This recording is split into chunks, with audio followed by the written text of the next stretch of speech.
ભાવનગરમાં પડેલા ભારે વરસાદથી કાળુભાર નદીમાં પૂરની સ્થિતિનું નિર્માણ થયું. જો કે તેમ છતાં લોકો જીવના જોખમે પોતાના વાહન સાથે નદી પાર કરતા જોવા મળ્યા. ભાવનગરમાં છેલ્લા 2 દિવસથી વરસાદી માહોલ છે. કાળુભારમાં પૂરની સ્થિતિના કારણે ચોગટ ગામ સંપર્ક વિહોણું થયું હતું. का संपर्क विहोणा हो गया है। कालूभार के लिए पानी बहुत आ गया है। 2 दिन से बारिश बरसात हुआ है तो चौगट गांव से बहुत परेशान है और बहुत पानी आया है।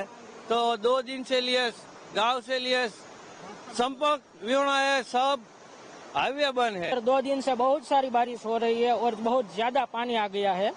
और हमारे गांव का एक एरिया है वो है थापनाथ, और वहाँ पे बहुत ही ज्यादा तकलीफ हो रही है क्योंकि वहाँ पे चल के भी नहीं जा सकते और कोई भी मोटरसाइकिल या बड़ी गाड़ी भी नहीं जा सकती है, इसलिए उनको संपर्क करना बहुत मुश्किल हो रहा है।